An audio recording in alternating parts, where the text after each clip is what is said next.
Something enters you when you receive the Eucharist. Something real, more real than your own body, that begins doing something to you the instant it arrives. Not later, not when you notice it. Right then, in the silence, whether you sense anything at all or nothing whatsoever. Padre Pio knew exactly what that something was. He had watched it happen in souls for decades. In the confessional, at the altar, kneeling beside the dying. He had seen what the Eucharist leaves behind in a person, the way a fire leaves warmth in a stone long after the flame has moved on. And he had seen what happens when people receive it without any idea what they are carrying back to their pews. The transformation had begun. They just couldn't feel it. Most people walk away from communion the same way they walked toward it. This is not because nothing happened. It is because they had no category for what was happening to them. They were looking for a feeling, and the Eucharist doesn't always lead with feeling. It leads with reality. And the reality was doing its quiet, permanent work, whether they were aware of it or not. That invisible work is what this is about. Not theology recited from a catechism, but what actually occurs in the soul, in the hidden order of things, when a human being receives the body and blood of Christ. Padre Pio described this in ways that should stop you cold. He saw the Eucharist the way a surgeon sees the one instrument that can reach the deepest wound, not as comfort, not as ceremony, but as the most powerful force in creation, doing something inside a person that nothing else in the universe is capable of doing. And here is the sharpest part of his teaching. The change the Eucharist makes in you is not proportional to how good you are. It is proportional to how open you are.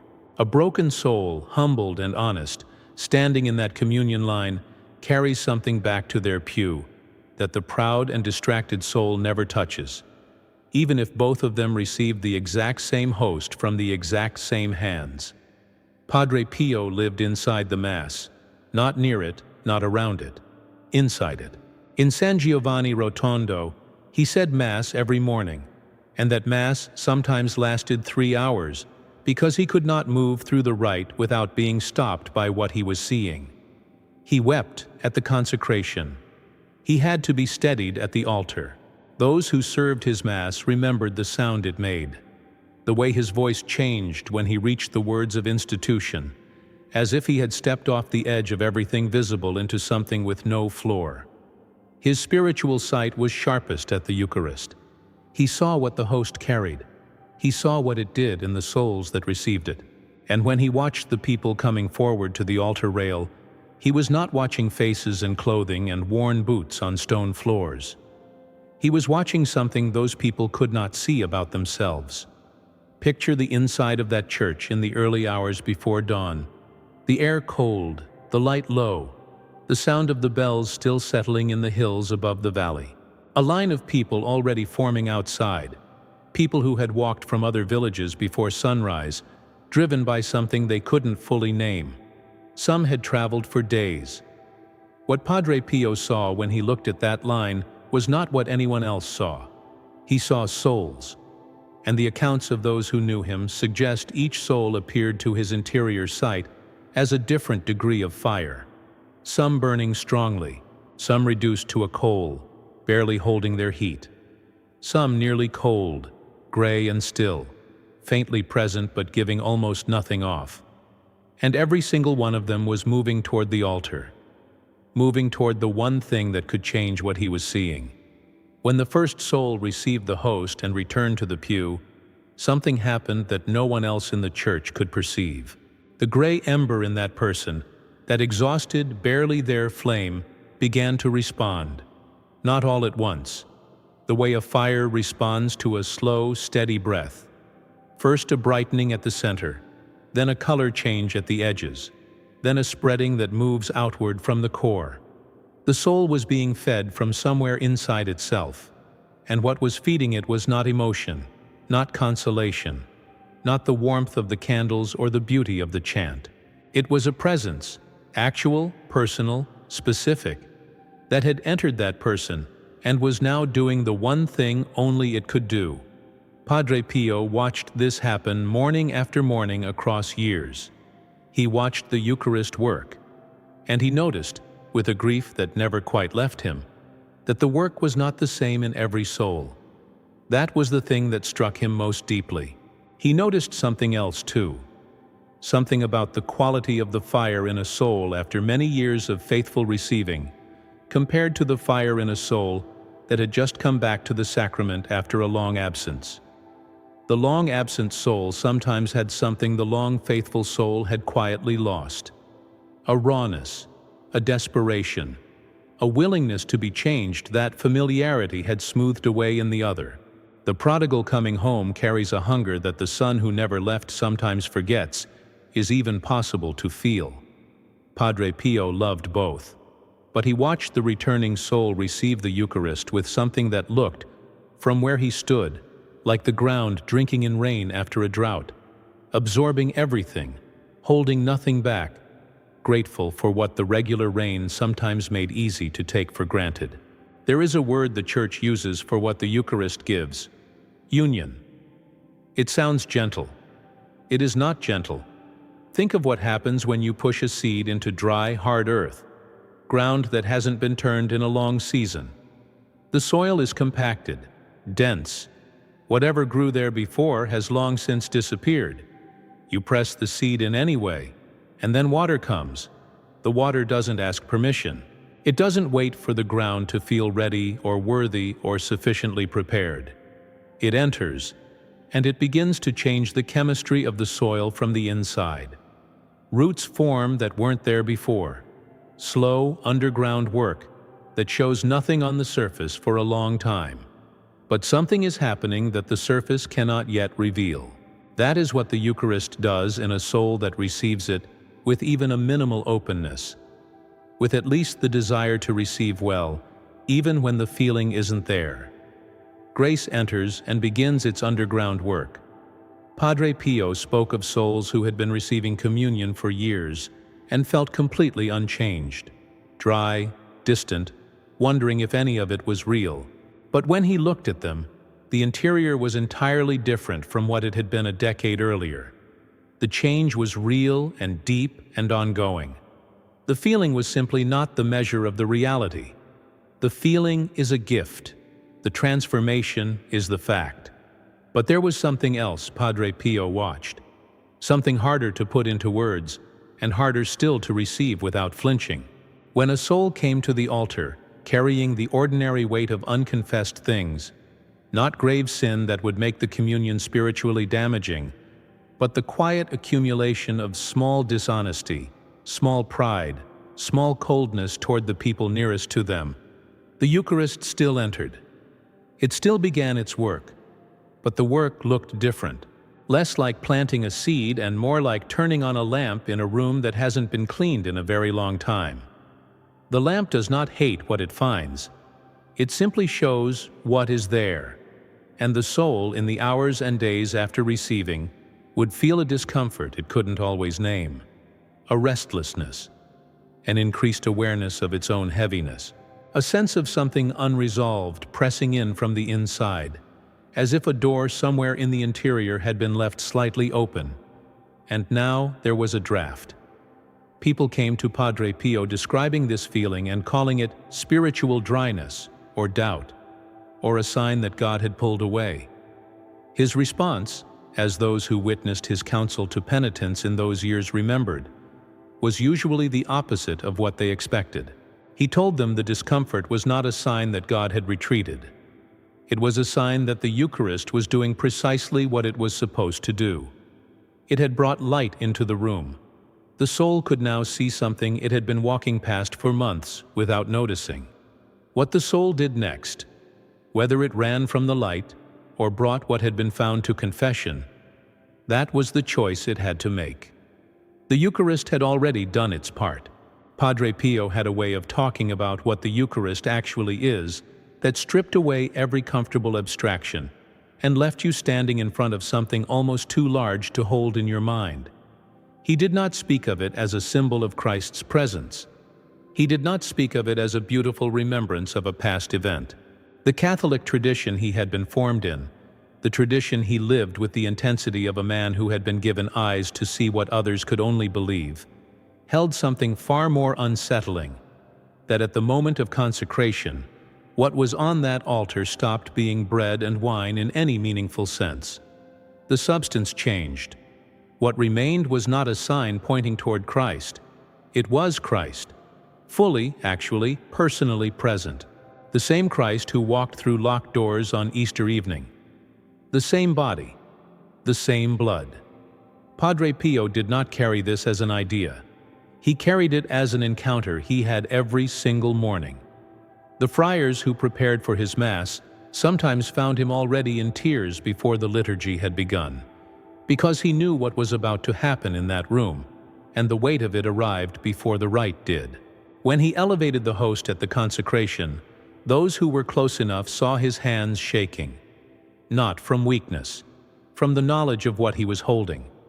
When he distributed communion, some of those who received from his hands described a sensation they couldn't name.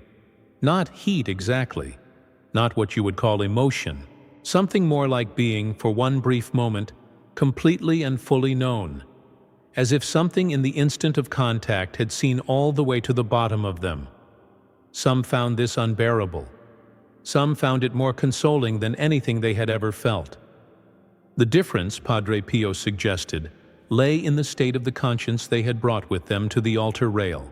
Among the many who came to him at San Giovanni Rotondo in the years after the war, there were those whose struggle with faith was not a question of doctrine, but of damage. Men who had come back from places that had made them certain nothing holy existed in the world. A man of this kind, skeptical, worn, present in the church only because refusing would have cost him his marriage, once received communion under those circumstances. He believed in almost nothing. He returned to his pew and waited for the ceremony to end. What he later described in conversations that spread quietly through the community around the monastery was a stillness that came over him in the minutes after receiving. Not peace exactly. Something less comfortable than peace and more disorienting. A silence that seemed to come from inside the silence, as if there were a room behind the room of his own awareness, and that room had just opened a door he had never known was there. He didn't become a believer that day. He didn't feel certainty flood in. What he felt was a question, one he had never thought to ask before, and the strange, inexplicable sense that the question already had an answer, and that the answer was somewhere very close. Padre Pio, from accounts that circulated among those present, seemed to have seen something in this man at the altar. When the man's wife later came to confess her own grief over her husband's distance from faith, what Padre Pio told her, as those nearby recalled the exchange, carried the weight of someone who had already looked at this situation from a vantage point she didn't have access to. He told her that her husband was not where she feared he was, that something had been put in motion that morning, that she should pray and not speak about it too much. It took that man 3 more years to find his way fully through. But the door had opened on a Tuesday in southern Italy, in a church he had entered without faith, while holding something he didn't understand. Here is what Padre Pio grasped that most people never quite reach, and it changes everything about how you approach this sacrament. The Eucharist is not a reward for the spiritually healthy. It is medicine for the sick. This phrase is ancient. The early fathers of the Church used it before the ink of the Gospels had fully dried. But Padre Pio lived it as a concrete, visible reality. He had seen too many souls rebuilt from their worst ruins to believe that the Eucharist was designed only for people who already had their lives in order. The spiritually strong need it too, but they receive it the way a healthy person eats well to stay strong. The broken soul receives it the way a sick man takes the one thing that can turn the course of the disease. What the Eucharist does at the deepest level of the soul is introduce a presence that does not belong to the natural order of things.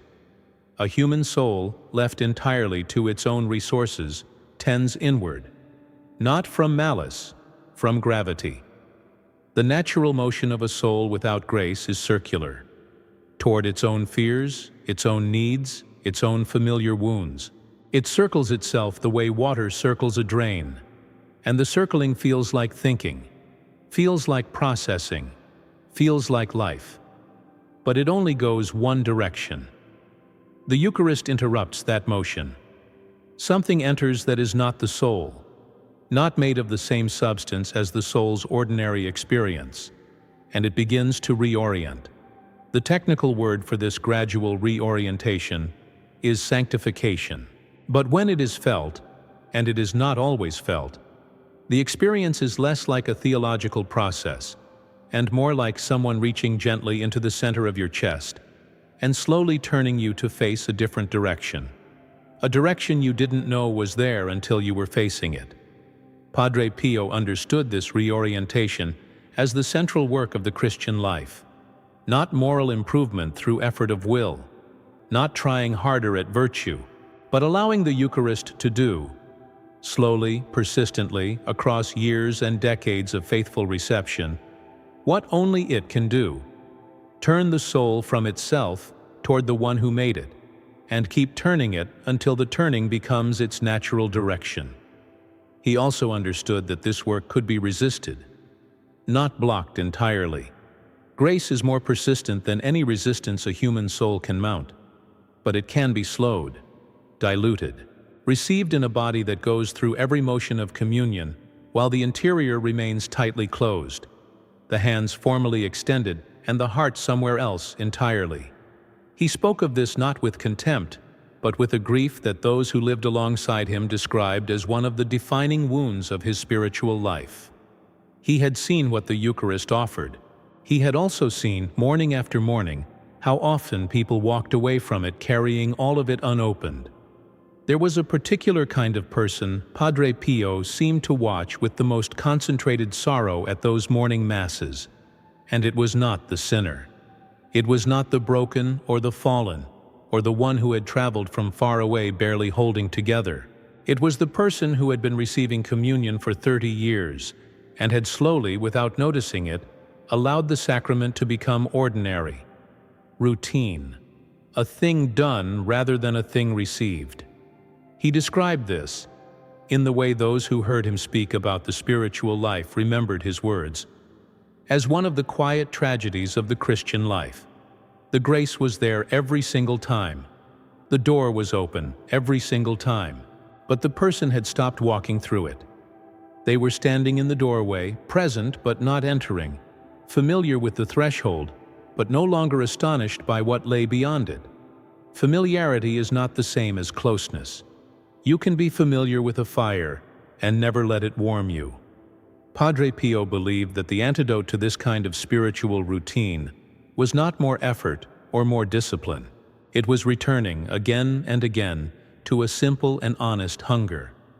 The recognition that you need what is being offered, that you cannot manage without it, that you are not self-sufficient in the way your daily life often persuades you that you are. That hunger, even when it is small and uncertain, is enough to open the door. And once the door is open, the Eucharist does what it has always done. What Padre Pio would say to you: if you were standing in that line in San Giovanni Rotondo, waiting through the pre-dawn cold, close enough to see the door of the church, is something like this: come. Come regardless of what you feel today. Come regardless of how long it has been since you came with your whole heart. Come regardless of the distance between who you are right now and who you believe you ought to be. Bring the one thing you can always bring, even on your worst day, even after your worst week. And that one thing is honesty. Not perfection, not confidence, not a ledger of recent good behavior you can hold up as justification. Just honesty about where you are, offered to something that already knows. And if there is something on your conscience that you have been carrying too long, something you walk around with like a stone in your shoe that you've nearly stopped feeling because you've gotten so used to it, bring that first. Not because God is waiting with judgment, but because the Eucharist does its deepest work in a soul that has already been opened by confession. A wound covered over with cloth heals slowly and badly. A wound that has been properly cleaned and treated heals. Confession is the opening, The Eucharist is what flows into the opened place. Padre Pio spent hours in the confessional every single day, for decades, for exactly this reason. He was not interested in cataloging sins. He was clearing ground so the seed could go in deeper. Every absolution was a preparation for the altar. Every confession was the first movement of a communion. In his understanding, these two sacraments were one motion in two parts, and you could not fully receive the gift of the second without the first having done its necessary work. Come to the Eucharist hungry, not out of routine, not as the familiar conclusion of a Sunday obligation, with the hunger of someone who understands that what is offered at that altar cannot be found anywhere else in the world, at any price, under any circumstances. There is no other moment in human experience when the membrane between the visible and invisible goes that thin. There is no other place on earth where what happens at the consecration happens. And there is no other thing you could do with your body today. No discipline, no effort, no act of will, that would do for your soul what this one act does when you bring your whole self to it. Padre Pio never rushed his Mass. He knew where he was. Every morning he stood at the foot of the same event. Not a reenactment of Calvary, not a memory of it, but the event itself made present again in that small church on that ordinary hill in southern Italy. The same offering, the same death, the same life that walked out the other side of that death. And you are invited not to watch this. You are invited to receive it, into your body, into your soul, into the specific and irreplaceable person you are, with your particular history, your particular failures, your particular grief, your particular distance, your particular doubt. None of that disqualifies you from what is offered. None of that makes the host you receive any less than what it is. It will begin its work the instant it arrives. You may not feel it. That is fine. That is, in a way, the point. The earth doesn't feel the seed going in.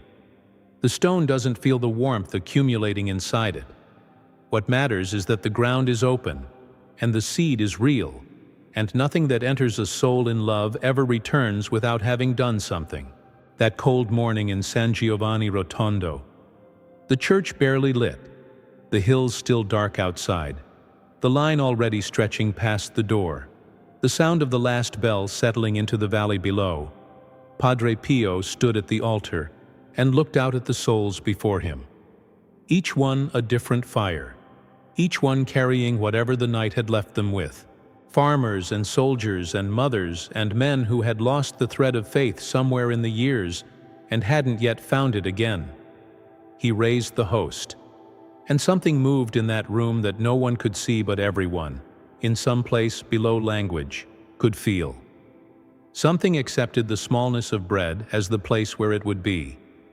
Something infinite folded itself into a form that fit in the palm of a priest's wounded hand. The soul that comes to that moment with open hands receives something it will carry for the rest of its life. Not as a burden, as a compass. It will orient. It will pull.